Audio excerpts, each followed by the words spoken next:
Welcome, everybody. This is Debbie LaChusa, and we are doing our first Zoom interview. We are mixing it up. We've done live on-location videos, we've done audios, and we've done written stories, and now we're going to give this a shot. So today I have with me my very dear friend, Scout Wilkins. And Scout, I don't even know how to describe her. Scout is an explorer. She's a Zion guru. She is a life coach. She's an amazing human being, and she is somebody who, of all the people I know, perhaps from my vantage point anyway, lives the most inspired life of anybody I know. It's just amazing. And so today we're going to talk just about a few pieces of that. We could probably talk for days about all of the ways that you live inspired, but we'll try to keep it focused. So welcome, Scout. I'm so glad you're here.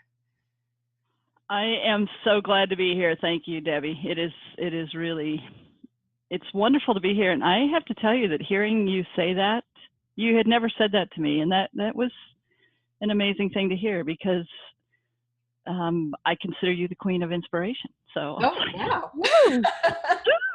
Well, you know what's interesting is that when I started going down this path, I mean, I had a blog years ago called Following Inspiration, where I was kind of tipping my toe in the water. And then I've now come back to that a few years later. But as I started looking around at some of my friends and some of the people I know, I think I noticed things that I hadn't noticed before. So it's something that's probably a new awareness for me, even though I probably knew at some core level all along that you were doing that. And it's probably why we connected so well. Well, thank you. You're welcome. Thank you. So I'm trying to figure out where to start with you, because I don't think the standard interview questions that I've been using are probably appropriate. So I think what I'd love to ask you is if you could describe what living inspired means to you, and I don't know if you want to pick an area of your life or, whether it's your business or whatever, how living that way has impacted what you've done and the decisions you've made and how things have turned out. Okay. Here's where I'll start. Living inspired to me means saying yes more than I say no, but also being really clear and have a really strong no as well, so that I'm actually listening to my own heart, my own desires, my own beliefs, my own values. And when I do that, life flows in and supports me so incredibly. And when I don't do that, it's become so clear to me that when I get scared and I back off and I don't trust, and I think that I need to manage it and I need to, do all this stuff. There's so much stuff I used to think I needed to do. And when I do that, I'm living from a self-protected place. So I think self-protection is really the key distinction. And it's being clear about what I'm protecting. Protecting, I've gotten this new image that I have a natural edge. I have a natural place in the world that is me, that is mine. And when I'm in that place, everything's great. And there are a lot of reasons why sometimes I'm not in that place. I think being in that place is our human evolution, figuring out how to be more and more in that place ourselves and support other people being in their place, instead of judging my place as, I ought to be more like that, I ought to be over there, just being so in love with what I'm in love with, so okay with being who I am and loving what I love, that it just flows through me, and getting that when I do that, that is when I am useful to the world. That is when I have something to offer, because from that place, I can, with a complete open heart, support everything you're doing without jealousy, envy, resentment, all the things, all the things that could take me out of that place. So to me, I guess that's what I would say is living inspired, is being so at home in who I am that I can have an open heart and love everyone and everything around me. So you want to know what's really cool about you sharing that today? We talked the other day. Scout and I have been friends a long time. We haven't talked for a while. We reconnected a few days ago, and that didn't come up when we talked. And this morning, when I was meditating, I do a meditation. I use Daily Calm, and the meditation topic today was individuality. And when I always journal when I'm done with my meditation, and I wrote about exactly what you're talking about. That, and it's funny because you and I met at a personal development and a business development conference, and our friendship grew out of us learning how to be like other people and do what they were telling us to do to be successful. And this is completely counter to that. Yes, there's tools that we picked up along the way to help us be successful and be happy and all those things. But I just think it's so, I mean, this is the path of inspiration. I don't think there's any mistake that I had that meditation this morning and that I journaled about exactly what you're talking about. When we can actually own who we are and be proud of the individuals that we are and step into it fully and not worry about what anybody else thinks or what anybody else thinks, you know, is telling us or what we should do or what we shouldn't do. I think that's the magic spot. And that's what you just described. Yeah, and I'll completely agree that this is not an accident. This is how it works. Of course. And I would also say that I could not have gotten from where I was to where I am without having gone through all of the things that we went through. You know, I needed to stretch myself in a big way that I wasn't able to do in the physical real world that I was inhabiting. I had too much fear, too many rules about who I needed to be. And it's totally clear to me that we can talk about what other people think, but it's what I'm thinking about myself. It's my own self-judgment and my own rules about who I need to be to match up or to measure up or to, you know, so it's, which, you know, in some ways can sound like quite a challenge, but when you really take that in, what you get is that you've got this inner world. We each have this natural world. This is our world. We are the authority in our world. We're the only one whose opinion matters. So it gets really easy. It gets really simple. It's not easy. It is not easy, but it's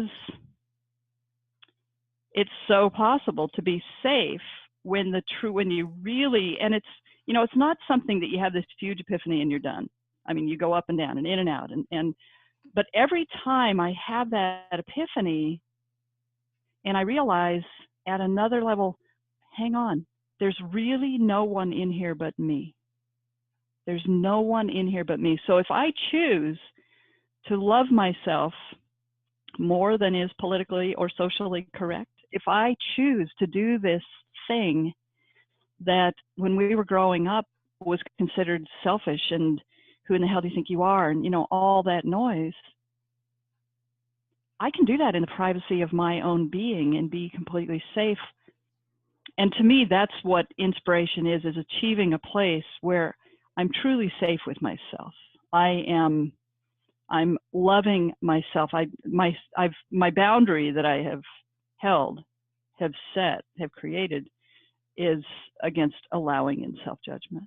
Just saying I'm going to love all of me. I'm going to really, truly accept myself, and I'm not going to be, here's a thing. I just sent out a letter to my list, and you know, I mean, writing a letter like that is when you realize, or when I realized some of the things that I didn't have in words. But we grew up with a thing called tough love. We did talk about this the other day when we talked, and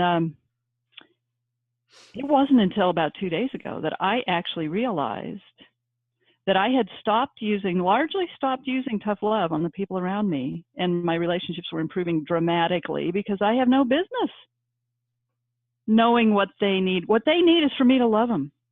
What they need is for me to create a safe space so that they can create a safe space for themselves. They need me to get out of meddling in their business and love them. Who in the hell would I be to give you tough love? Right? Oh, Debbie, you should do this. Well, really? The person that I had not stopped doing that with was myself. And so on that day, I realized, oh my God, no more tough love. That's the boundary. Mm-hmm. That's the boundary. No more tough love in here. I'm going to love myself, and I'm going to create a safe space where I can try things and I can notice what's working, but I'm not going to beat myself up for things that don't work, or for saying the wrong thing, or, you know, making an ass of myself, or, you know, I mean, God knows I do plenty. I mean, here's a good one. Here's a good one. I was driving from the cafe down to breakfast this morning. There was a shuttle there in our little town. We have these shuttle buses. And I was going to a place I don't usually go to for breakfast, and the shuttle was blocking my view. I'm driving along thinking about this interview, thinking about inspiration, thinking about mindfulness, you know, thinking about mindfulness.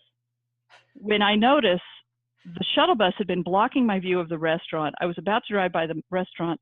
I swerved in front of the bus, cut him off, missed being hit by, you know, a nanosecond. I'm sure I mean, you know, I know all these shuttle bus drivers, so they're looking at me going, oh yeah, there's the mindful one, right? So, you know, you take that and you shrug and you say, well, yeah, there I am. Well, we're human, right? You know, human. And it's beautiful, and it's a great thing. And laughing about it, noticing it, and saying, you know what, next time, there are places I will rewind and do things a little bit differently, hopefully, and maybe I won't. Who knows? But it's okay. And isn't that really what living inspired is all about? Is acting in the moment and getting feedback, and then that was awesome, I'm going to keep doing that, or that didn't work out, waiting for, you know, the next moment and the step to take. It's such a moment by moment existence. And I had this conversation the other day with somebody. It's not like you're flying by the seat of your pants 100% in your life, because you have a general vision of kind of where you're going or the life that you want to have, but you don't have every little step mapped out. And that's where the inspired ideas and the being in the moment and doing what shows up is, for me anyway, so different than having this, you know, 5-year plan and every step mapped out and doing it come hell or high water, and then beating yourself up when things don't turn out the way you think they're supposed to. Would you agree? I completely agree. It's not at all flying by the seat of your pants. I see it slightly from a different perspective. We're saying the same thing. The way I see it is that there absolutely is a map, and the map is your core values. You have core values that absolutely, they're the skeleton of your system. They're the structure of your life. And when you don't shame them, and you don't deny them, and you don't think that you ought to be holding somebody else's core values, but you actually know, you know, and it's a thing, it's such a useful thing to actually really deliberately do with some fair frequency, get more and more clear about your core values and about where you're living your life in rejection of something instead of in love of something. But I think when you're born, I mean, I don't know, I don't pretend to know how it all works, but you've got this skeleton of core values. And here's what I think, finally, is that life knows good and well, you know? I mean, who knows? Was it design? Who knows? I don't know. But what I do know is that life knows better than I do what it is I want, what it is I value, what it is that feeds me, what it is that I really came here to do. Life has a better picture of that than I do. And that, coming to trust that and know that, so that I'm actually acting in trust or in faith that who I am, first of all, is a good person. This is, I mean, one of the things that's been an interesting exploration for me, because I grew up as a small child living very inspired, and then I really lost it. And when I was 50, realized that I was really near, I would have to say, I just knew I couldn't continue my life in the way that I was, in the shut down way, the non-inspired way. So my speciality is resistance. What is it that gets in the way? Because if it were easy, we'd all be doing it, you know, and to pretend that this living inspired is is just something you decide, you wake up one day and say, oh, okay, I'm going to do it differently now. It ain't how it works. It's a series of small steps, and it's a reaching out for people that support that part of you. And, there are definitely things to do. But you know what? I think mostly it's just noticing rather than judging, mm-hmm.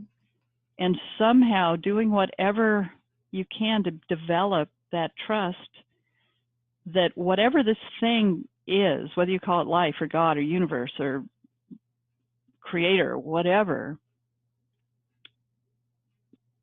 that element has got a better idea than we do of where it is we're trying to go and how to get there.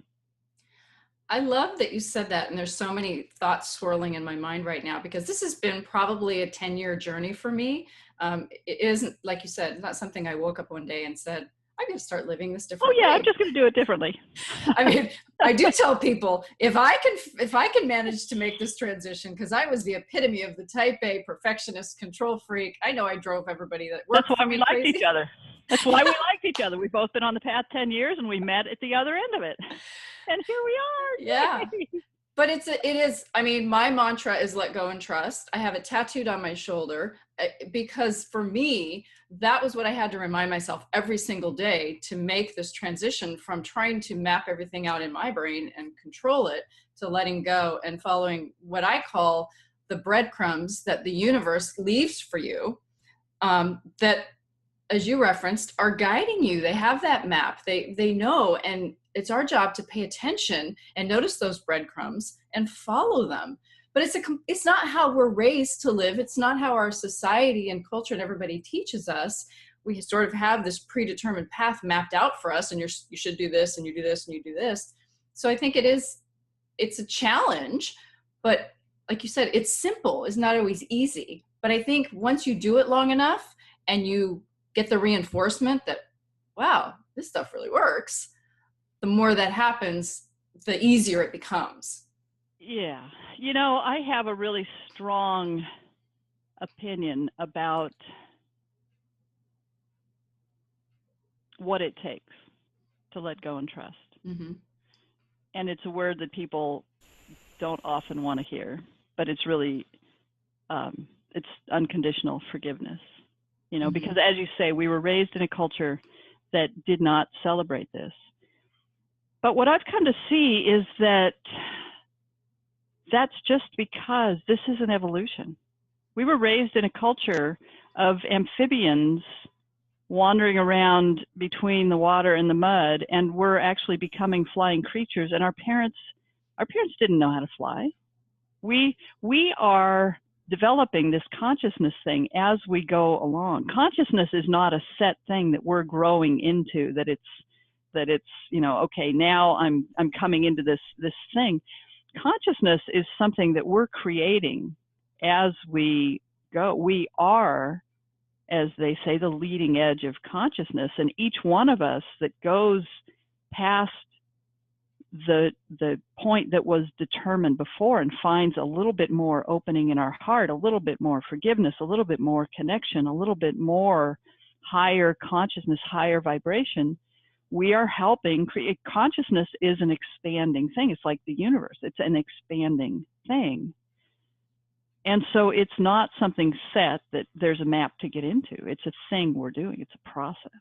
It's kind of like, here's a way that I think of it, is like a cactus plant, or any kind of, like an aloe vera maybe. You can picture where you've got two of the leaves coming off.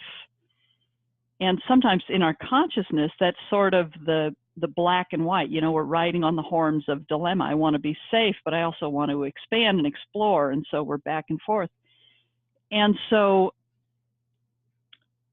we kind of have spent quite a few years, decades, stuck in a place of going back and forth between trying to be safe, safety, security, freedom. You can see it in so many places. But as we expand our consciousness and as we relax into finding safety, which I think is what we do with each other, that's what we do for each other, is help each other feel safe enough to explore new ground. And the new ground is this place in the middle. When you get to a place where I think we each got 10 years ago of saying, you know what, I have done this dance and I cannot do this dance anymore. I don't want just this, but I don't want just that. And I can't toggle, but this is so not working. And so from that, at some point, you, instead of just being here, judging that, being here, judging that, at some point you say, okay, here's the deal. I want both. How am I going to do this? And that's when consciousness expands. When you say, I want to feel safe and I want to expand.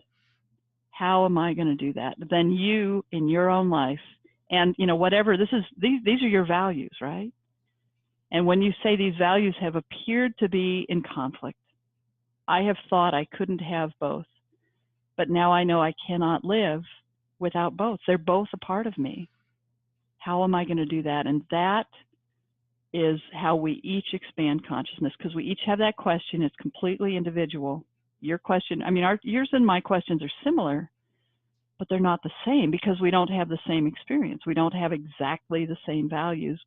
We have, and maybe it's not the value so much as the experience, because we have very similar, but we have different mixes of it. So we each have our own, and so this plant, all the pieces grow, and then our children do the same thing. And so when we support each other to say, you know what, find the middle ground. I will be here for you. I will help you feel safe while you do whatever you do. Both of us have done this with our sons.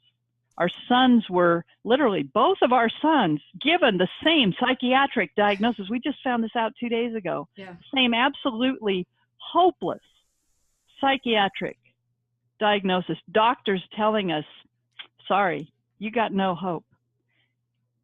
But what we did instead of buy into that goddamn diagnosis is we said, you know what, we're going to love our sons.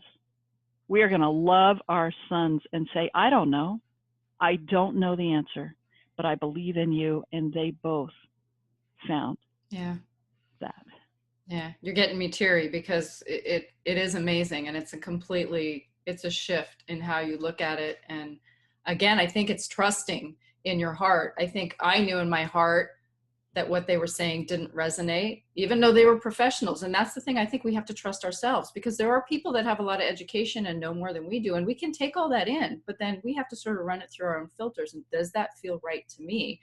And if it doesn't, I think we have to be brave enough to say, I'm going to set that aside, and I'm going to kind of follow, you know, and do, we both, like you said, independently, almost at the same time, but not talking about it, didn't even know we were both going through this. Did that with our sons, and they've both completely come through. I always tell people, and I haven't talked a lot about this, but I just tell people after 5 years, you know, I have my son back. And I didn't think I ever would. And it's a pretty amazing thing. Which is amazing because it's 5 years, well, 5 years and 7 months, because he has a 7-month-old daughter who was born on his 5th year of sobriety. And it's unbelievable. Crazy. I mean, so here's what I would also say about that. Another place where I have a very strong opinion about what's happening evolutionarily is that, you know, you can see this, I'm at heart a naturalist, right? So I couch everything in science and natural history. So there's this thing called, I'm not sure I'll get this right, but it's something like Phyllonea's progeny or something, where as we develop as fetuses coming into a being, we actually follow the whole process of evolution, right? And go through the swimming state, you know, whatever. But anyhow, that idea, coupled with a few others, and looking at our political situation and how we're acting together on the earth right now, has really made me look at this and feel very strongly that evolutionarily what we're doing as human beings, as a species, is evolving into a new level of maturity. And we're coming out of a very, very problematic adolescence. And we're coming into maturity, a deeply rooted maturity, which is why it's about the individual, but it's about the whole individual. It's about embracing both our masculine and our feminine elements. It's about embracing our wholeness and being so solid in our wholeness that we can begin to completely respect other people's wholeness. So maturity involves a huge level of respect, but it also, it requires authority in your own life. It requires that you gain that ability to be discerning, to take in information from people you respect, to make, I mean, in this place, yes, there is judgment. Do I agree with it? Does that resonate with what I know? Is it something new? Am I stretching? Is it, you know, so there's a lot of discernment. And then you make your own decision, and then you own it.